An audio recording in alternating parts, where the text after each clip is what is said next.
नमस्कार, मैं शालिनी बारस आपके लिए लेकर आई हूँ एक नई कहानी जिसका शीर्षक है वह पागल औरत। सांप सी काली और पतली लहराती राहों पर ठंडी ठंडी हवाओं के साथ हम दोनों बेटे को लेकर बाजार की ओर घूमने निकल पड़े। सड़क के दोनों ओर फैली मन भावन हरियाली, कहीं ऊंचे ऊंचे पहाड़ और उनके बीच में दिखते गहरे चटक रंगों से त्रिकोणनुमा छत वाले मकान किसी भी थके हुए इंसान को सुकून देने की क्षमता रखते थे।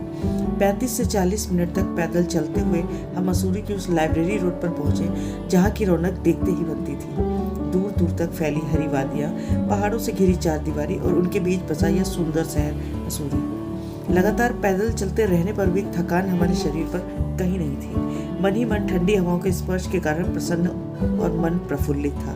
दूर दूर तक फैली सैलानियों की भीड़ जो उस बाजार में उस स्थान की खासियत को अपने में समेटने में मशगूल थी। जून के माह में भी बाजार में बिकने वाले ऊनी कपड़े और जैकेट, शॉल, रंग बिरंगी टोपियां उत्सुकता के पात्र थे। और हो भी क्यों ना, वहाँ की ठंडी हवा शरीर की ताजगी के साथ उसमें हल्की ठंड का एहसास भी करा रही थी। थोड़ी देर सब परिवार वहाँ घूमने के पश्चात मैं वहाँ रोड के किनारे बने शेड के नीचे एक बेंच पर बैठ गई। विचार मंथन के बीच डूबते उतराते अनायास ही मुझे उस औरत की याद आ गई जो हम सबको बाजार आते समय मार्ग में पड़ने वाले एक गुंबदनुमा शेड के नीचे लेटी हुई मिली थी। वह गुंबदनुमा शेड संभवतः आने वाले सैलानियों के विश्राम हेतु बनाए गए होंगे। रोड के किनारे बना वह सुंदर गोलनुमा शेड एक ऐसा स्थान जहाँ पर पहाड़ियों के खूबसूरत नज़ारे को कैमरे में आराम से कैद किया जा सकता था। पर उस मैले कुचैले कपड़ों को धारण करे उस औरत की वजह से शायद ही कोई उस स्थान का प्रयोग करता होगा। अपने पास पानी की एक बोतल, एक स्टील का डब्बा लिए और गंदे बिस्तर पर अधलेटी मिली। शरीर और बाल तो पता नहीं कब से नहीं धोए थे उसने। ना किसी से बोलती और ना किसी की ओर नजर उठाकर देखती थी। इन सब में एक बात ध्यान देने योग्य थी, वो ये कि अपने सामानों के साथ मैंने उसके पास एक झाड़ू भी देखी। इससे इस बात का अंदाजा लगाया जा सकता है कि वो पूर्ण रूप से विक्षिप्त नहीं थी। श्याम वर्ण की रंगत लिए वह दोहरे बदन की थी, डील डॉल मजबूत, और ऐसा लगता था जैसे किसी अच्छे परिवार से संबंध रखने वाली हो और दुर्घटनावश इन परिस्थितियों में पहुंच गई हो। माँ, मुझे भुट्टा खाना है। मेरे 7 वर्षीय बेटे की आवाज से मेरा ध्यान टूटा। मैंने देखा कि वहाँ उबले हुए भुट्टे की ओर देखकर वह उसे खाने की जिद कर रहा था। 30 रुपए में एक प्लेट उन उबले मकाई के दानों को मैंने उसे दिलाया तो संतुष्ट होकर वह मेरे पास ही बेंच पर बैठकर उन्हें खाने लगा।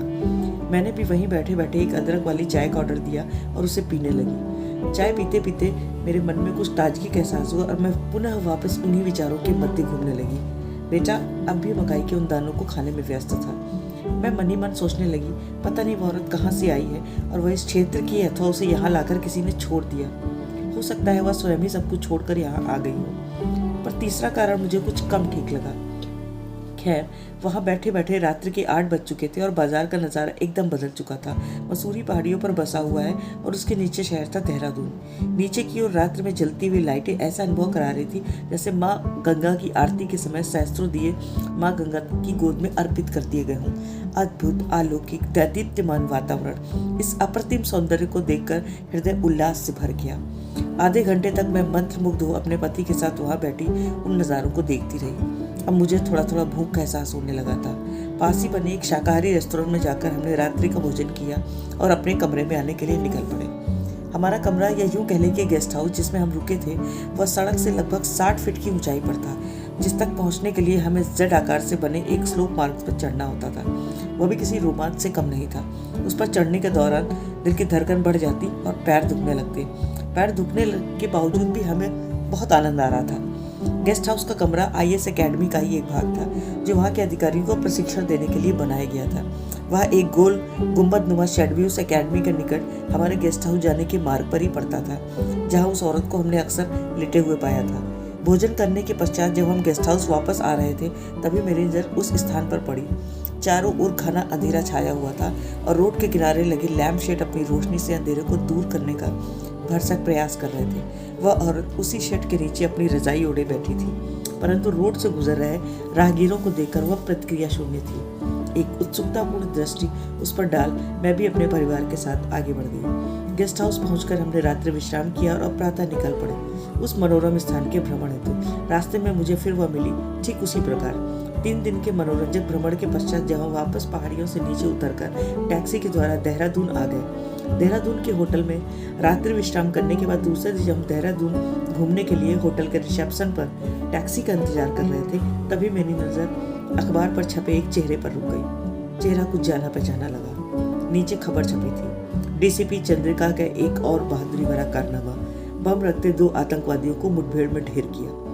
पूरी खबर पढ़ने पर पता चला कि यह घटना तो IS एकेडमी मसूरी के निकट की है, जहां पर हम रुके थे, और वो चेहरा भी ध्यान से देखने पर पता चला कि वह गुंबद नुमा रोड के नीचे मैले कुचैले कपड़ों में वह औरत कोई और नहीं बल्कि डीसीपी चंद्रिका थी, जो खुफिया ऑपरेशन के अंतर्गत वहाँ ड्यूटी पर थी। नारी शक्ति पर गौरव महसूस करते हुए इस विचार से मेरे मन में मुस्कान आई और चेहरा थोड़ा सा मुस्कुराने लगा। मैंने यही सोचा, डील डॉल से वह सच में अच्छे घराने की दिखती थी और अपने कार्य के प्रति उनके समर्पण की प्रतिष्ठा के लिए मन ही मन में मैंने उनको सैल्यूट किया और अपने अगले मनोरंजक भ्रमण के लिए सपरिवार आगे की ओर बढ़ने लगी। Thank you.